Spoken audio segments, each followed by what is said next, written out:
Welcome to the Revenue Rewired podcast, hosted by StringCan Interactive's visionary CEO Jay Feitlinger and no-nonsense COO Sarah Shepard. We're here to accelerate your revenue and give your marketing purpose. Hello and welcome everybody to this episode of the Revenue Rewired podcast. Hello, Jay. Hello, Sarah. Well, today, guys, we want to talk about how visibility no longer equals influence. And there's quite a couple twists and turns on this one, but part of the conversation came about when Jay and I are sharing the metrics, right, of some of our channels. And one of those was LinkedIn, for example. And the metrics were not looking super great, you know. However, at the, I don't know, 24-hour mark or something after production of all these items, we're getting text messages from people telling us how much they enjoy the content. Hmm. Now, from a personal perspective, that's a great thing to see. Like people are enjoying our content, they're giving us feedback, they're reaching out to us personally. But if I were maybe a marketing manager and someone else is producing this content, the visibility piece of the engagement is not there. And so there's this chase that's been on. But as Jay, you filled me in, this is not a new thing. No. So tell me like how this came about. Like share the eyeballs Well, I mean, origin. it is funny. Like I've been doing, the marketing stuff now for my gosh, 30 plus years. Wow. Um, and I do recall earlier on in my career, I worked for a traditional marketing advertising agency. And we focus heavily on, impressions. We often would talk about like the number of eyeballs that would see, the TV ad or the billboard, on the highway, whatever it might be. And then as I started, building businesses and responsible for, the revenue of my businesses and or the clients that were hiring me, the discussions very quickly went into, I don't really care about the eyeballs. I mean, it's nice, thank you. The vanity metric is neat to see, but what is it doing for revenue? And I think this is one of the areas, Sarah, that me and you have debated about or struggled with for so many years because we put our heart and soul into everything that we put out there. And I can't imagine how many hours we invest on like even a presentation. We do like a 5 slide presentation and we might spend 7 hours on building it for a 20-minute presentation. We really put a lot of thought into it. And when we don't get any kind of response, the love language part, does cause some frustration, I guess. And so I can get why so many marketers are frustrated out there where maybe even their jobs are hinging on these numbers. And to your point, a lot of these are out of their control. But I have other thoughts, but we could chat about here in a few minutes. Do you think that visibility is equating fairly or unfairly to validation? Wow. From the marketing side, I think that the validation, obviously, the likes and comments and reshares and whatnot is, I think, what the marketer needs to see to know that people are finding value in the content. But, think about it. Me and you hosted a webinar today, and there were a good number of people on the webinar. And we asked, some fun, engaging polling questions. And I would say my guess, probably 5% of the audience responded in the chat. And I was thinking about that because this was a pretty engaged audience and we were getting a lot of really positive feedback at the end. So I don't think it was a content problem. I do wonder if there is a paranoia challenge going on here. I mean, again, as a dad of two young adults now, they grew up in the social media, living on their phone generation, and I can't recall how many times I've said to them, "Hey, you make a stupid decision and you put it out online, it's there forever, no matter if you delete it or not." And I do wonder if, me and 1,000 other people are saying that kind of stuff, I do wonder behind the scenes if people are like worried about showing engagement that causes that positive validation because they're reluctant, worrying that how people are going to perceive, their engagement, their comment, or whatever it might be. And so something funky is going on there. And I know that for marketers, this is definitely causing some frustration around is the effort they're putting into producing stuff and no one's publicly saying they like it. It's probably similar to, I know my daughters when they were in high school or middle school, and they would post a picture of an outfit they're wearing, and if one of their friends didn't comment or like, their feelings were hurt. And I'm just like, oh my goodness, this is very interesting where this is all heading as far as that needing instant gratification. And obviously translates an interesting way into our world. Mm. Yeah, and as search changes, I think visibility is no longer equaling influence, but it's no longer equaling value. Hmm. So you shared with me a post where this algorithm researcher, and we sort of talked about the LinkedIn algorithm on episode 65, but his first 10 posts were all AI content stuff, skills, and ads.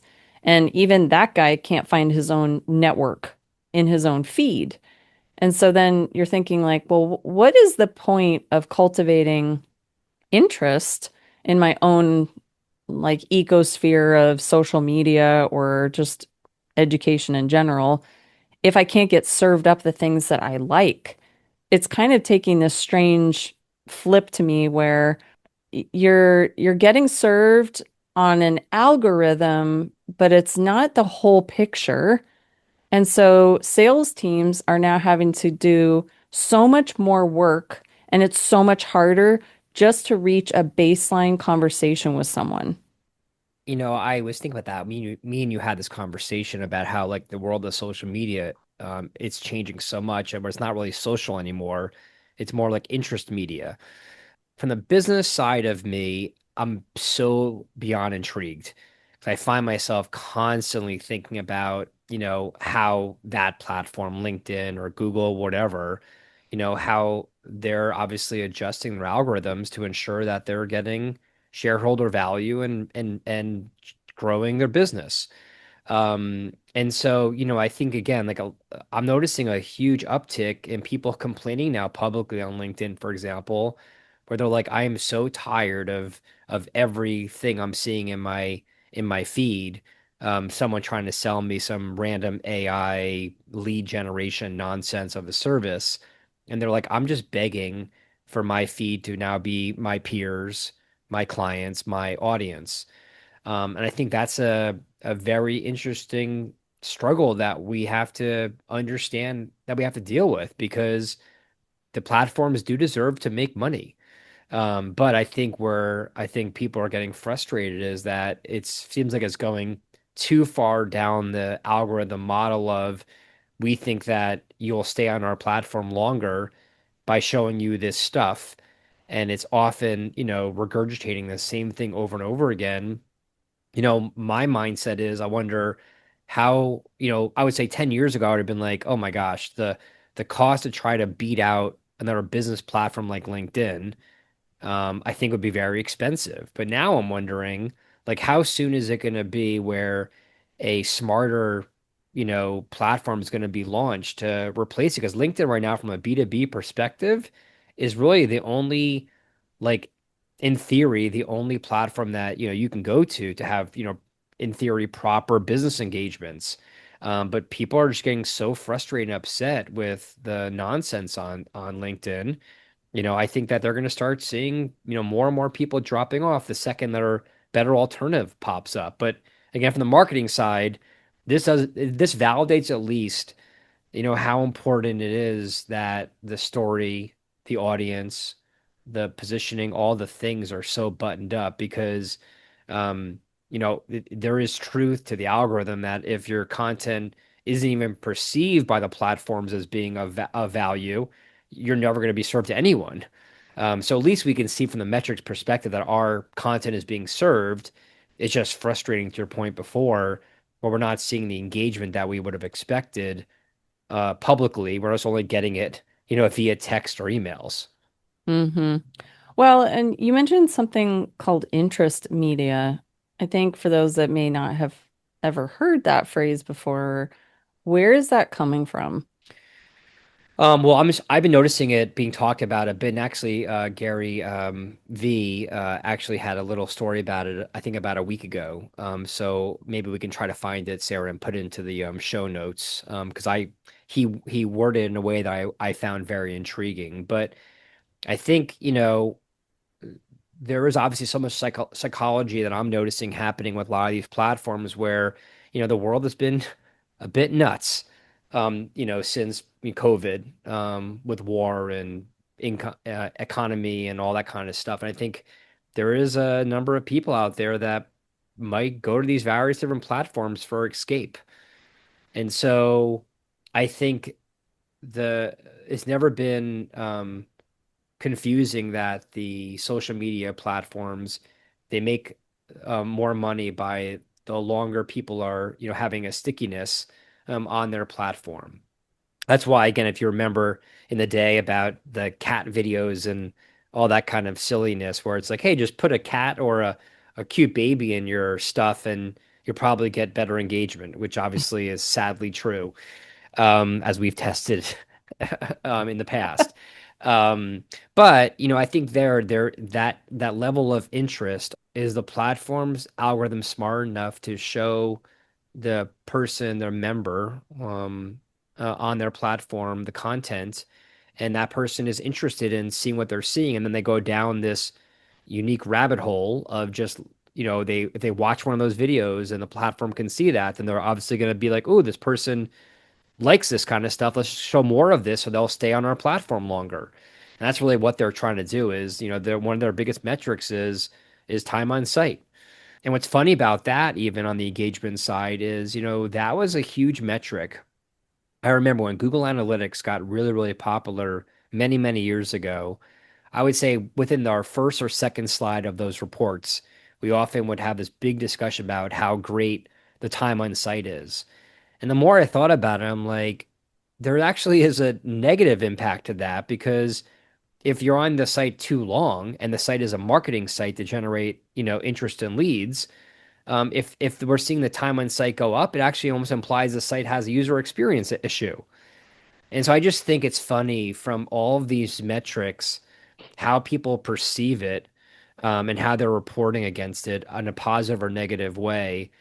I just think we're going to be forced now to have to think about this in a very different point of view, because a lot of these metrics are really not true.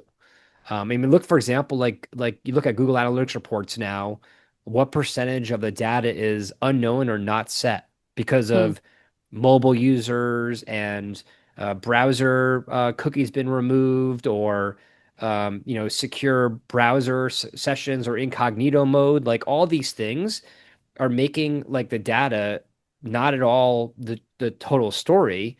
And if you're going to make business decisions off of these things, and let's say, for example, 15% of your audience is unknown, there's a very good chance that in that 15% might be your cream of the crop, best ideal clients.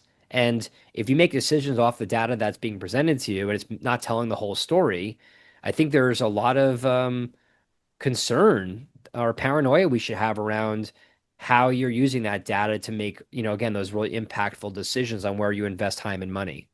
And as you're talking, I'm thinking a lot about how the platform itself, once credibility starts deteriorating, I think the content deteriorates at an exponential factor, because if it's no longer trustworthy or the algorithm isn't set in a way that's very straightforward, if it seems to be manipulated in any way, um, which, I don't want to get in trouble, but you can think back on a couple of major name platforms that this has been an issue Yeah. for. And so it really feels like you're just pushing rope uphill when you're posting on a platform that's supposed to be cultivating a very specific group of individuals. For example, LinkedIn is supposed to be business individuals, and that they're losing trust. It's making marketers really scramble because it's it's creating a gap in the market for something that there really isn't a great backup. I would think when you were saying that, like if there really isn't anything other than LinkedIn, where would professionals go to have professional conversations? And I'm like, well, this is where it's going to get really niche really fast, where you're going to find a Hmm. specific Reddit community and you're just going to go all in on that, or a custom Discord channel with people that you know. I think it's going to start getting a lot smaller before it gets bigger again because the trust is no longer there. You know, when you're putting out really custom content that you feel like should be hitting a very specific type of group, network, at least your network, and it's not, then why is it that all these impressions are just strangers? Where is this coming from? Like Hmm. now it feels like the manipulation is happening without a purpose.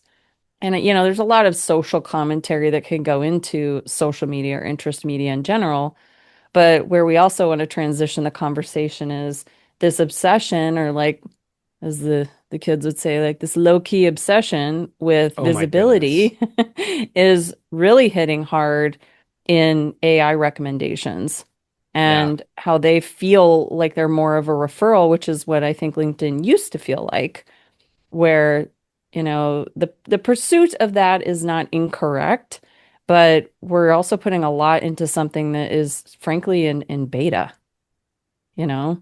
That's interesting. Well, first of all, I mean, we and our close network and peers are very opportunistic and driven. And so I liked the comment you said about, as we're not seeing the validation or results that we're hoping for, and we're losing trust, and we're seeing so much more AI slop out there. Um, you have two paths you can go down. You could just give up or just put up with it, or you could try to find, to your point, a different pool to fish in.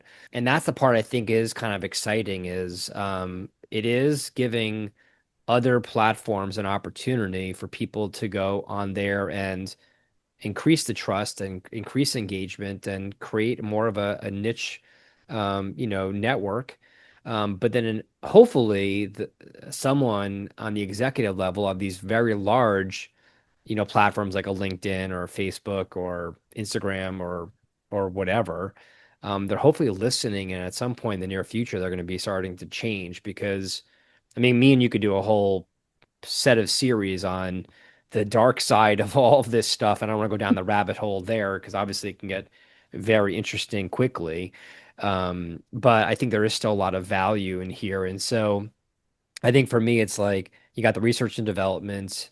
You're able to go on here and learn, and engage with people, and if you could be human, I still think there's a huge opportunity, but it does require you to have to slice through a bunch of nonsense to get to the cream of the crop. And it's just hard. It's harder now than I think it's ever been. But I think, people that are driven are the ones that are gonna, find the opportunities. And I think there is definitely opportunity still there. It just requires a lot more consistency and energy. Mm-hmm. I'm Yeah, and curious. oh, I go was going ahead. to ask you real fast. It's like you brought up like the Reddit side. It when I've gone on to Reddit, I am seeing a bit more validation, but because it's not technically a business platform, and I've posted on there from a business point of view, and or I've engaged in other content that seems like it's business, I'm seeing a lot more random stuff happening there. Where at least on LinkedIn, I don't get as much some random person trying to sell me supplements or something like that. So I'm just curious, back to the trust point of view, when you made the Reddit comments, I know you are pretty fond of Reddit. Have you noticed any kind of like, are you just going into it when you go there and that that's how that platform is set up? Or you're learning through that and you're like, it is what it is. Does that cause trust issues for you or validation concerns? You know, I think the way I've always been is a multifaceted fact checker. Part of that was my very brief graduate school days where, if you were going to write a paper, you had to have a ton of research and facts to support your thesis. And so I've just always appreciated that. And I don't take things at super face value. So if I want to validate something, Reddit is a place to go to where I can capture.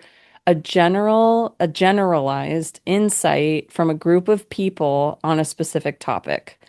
Now, to me, it's a lot like reading the reviews on a hotel.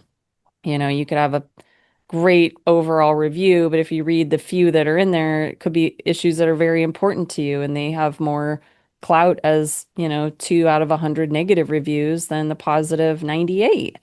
And so it's a little bit of like the human discernment piece is still cannot be just how important it is just so critical for moving into this next phase, which is why I think it's kind of strange that LinkedIn is asking people to document AI slop. Like I would guarantee if I asked 10 people to identify what quote AI slop is, I don't know how many of them would be right Hmm. because you have to be a user to know what AI slop looks like. So now we're kind of like self-policing this platform, which is going to, in my opinion, further decrease the ability to trust what's going on in there. Like what's I mean, happening with that. what's really funny in that is a good friend of mine is like a professional author, and is a bit older than me. But like M dashes are like a very appropriate thing. And pretty upset about how that became like AI kind of ruined the use of that now. And what's funny was he was sharing with me that there was a LinkedIn post. He had responded back in proper grammar and used an M dash. And there was a comment, I guess, from someone being like, okay, AI responder tool, blah, blah, blah. And he's like, this is really me. And I guess they went back and forth, and the person still didn't believe it was a real human. Um, so I think again, we have this BS factor that has definitely been elevated significantly, and I do credit, good or bad, the mainstream use of AI. And I think it's just I think back to the whole full circle of this conversation is I see as a positive that this is all putting marketers, having to, be better on their toes, and really thinking through, the what, the why, the how, all that stuff. Because if we just if we use AI to just keep on producing, mass quantity of stuff just to get, our stupid vanity metrics out there that we did, the 19 posts a week or whatever the goals are that the company might have, we're just adding to the noise and we're adding to the problem. And so I think at the end of the day, is we do need the validation somehow because then you don't really know exactly what's working and what's not. But it is a long tail process here that you have to know you're investing in a long-term compounding effect model. And so I think for me, my brain now is thinking through back to like a Susan Bayer type of stuff. It's like, how to get the proper qualitative and quantitative research. And I love that. Obviously, you're very big into that, but I just think we have to be more, do our, more proper due diligence to go out there and find other ways to get that data. And again, like, for example, like I take every opportunity I have when I'm talking with a real human, either a current or prospective client. And once you get through some of the business conversations, I do take the opportunity, if it's appropriate, to ask other, questions out of curiosity. And if I see an opening, I go down the path of that so I can get, more and more data. Obviously, it's not, stats wise valid from one or a handful of people, but it does give you something to work off of, either new ideas or inspiration for content. And then, again, here you set some goals. And if you aren't getting the validation you need from your network, it doesn't mean your thing that you produce is bad. It just might mean that somehow maybe it's not being shown to your ideal audience. And so my whole point is like if you're going to invest, the hours to produce that post or that presentation or that white paper or whatever, don't stop by just putting it up on the platform and hoping that you get 19 likes and 7 comments. You could send it out to your audience if you understand who they are in other tactical, channels. Yeah, and I think it's why it's so important to understand, at least maybe I'm being too much of a research nerd here, but it's like, okay, I'm making a hypothesis that if I get excellent engagement on this, and then I'm leading them this place, and then you're just kind of following the attribution of something and figuring out where the breakdown is. You can't do that if your eyeballs are only on the visibility piece Hmm. because it's like there's going to be someone asking the follow-up question, well, then what? Which is something we work really hard to do here, which is how do we get to the revenue piece? And that it is a long journey to get a lot of clients to that piece because there's a lot of moving parts. And so it's not easy for a reason. It just has never been. But if you don't keep that in mind when you're trying to produce content over and over again, you might make the wrong decision at the wrong time because you don't have all the facts. Yep. And I think taking some of these platforms at less of a face value than you used to and recognize it's a lot like using an LLM. You can't put all your eggs in one basket. And it's easier for me to say that because I can do that in my day job. I can be somewhat agnostic and use Chat and Claude at the same time, doing different things. I have different reasons for each of them. And that might be like a luxury for a lot of people. Like, I don't have time to do that. So, I would love similar that. with how you're producing content and what channels, what are you expecting out of that? And have you revalidated, what's going on out there? And part of it is, I hate to say it as a marketer, some of it we just don't know. Like they're not sharing how they build algorithms with us. A lot of it is using your strategic insights and your smarts and figuring out how things should go and then testing it. And Hmm. that's a big struggle for marketers right now because it's not as cut and dried as it used to. There's a lot of tools that have evolved to be a lot more complex because insight and search has just become more complex. Like we used to just ask, how do I save a Word document? And Clippy would show up and Clippy. Oh Clippy, my there was goodness. actually this You just aged Instagram. yourself. This girl was like talking about how Clippy, this was AI back in the 90s or whatever, and how unhelpful it was. It was like, would you like me to add a table? But he No, was so cute though, I just bouncing want to around. write this paper. But yeah, I'm being silly. So, Well, I guess to just give my final thought, because, I did have a chat with a client of ours who over lunch was talking about concerns of his marketing person on his team. And what's interesting is one of the things that he was calling out was he's like, I'm spending all this money on this full-time person.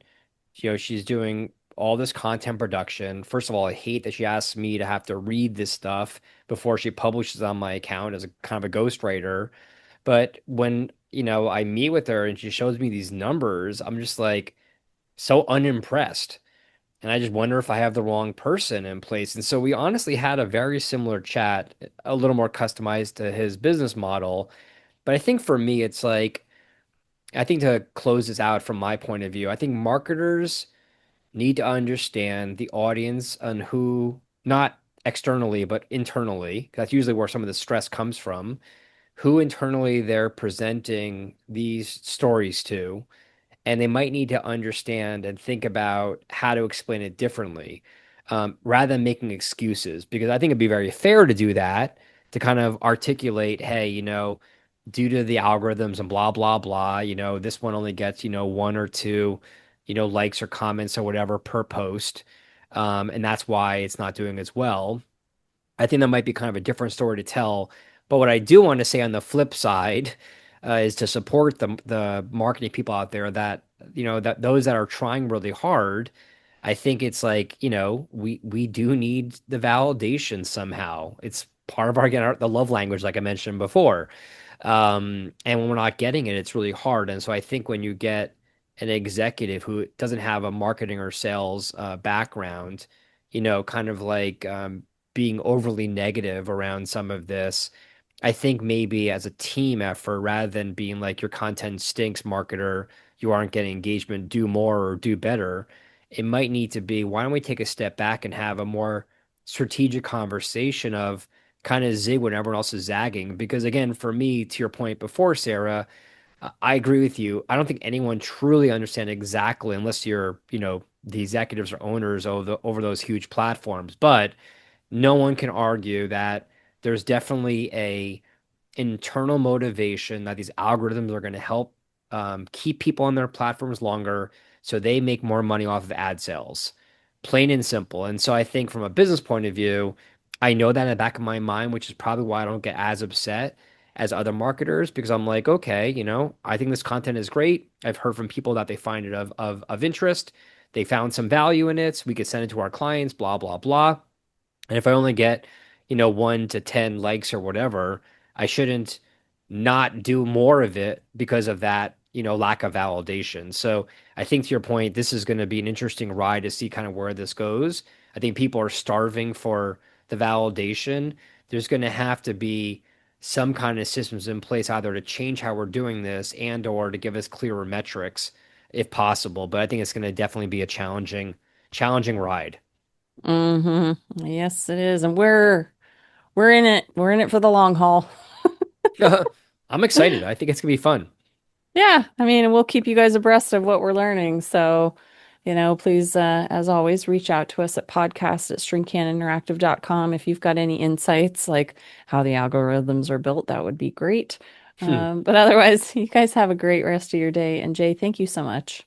Thanks, Sarah. Thanks, everyone. Bye. Thanks for tuning in to the Revenue Rewired podcast. Send us your questions to podcast@stringcaninteractive.com and follow us for more insights to drive your business forward.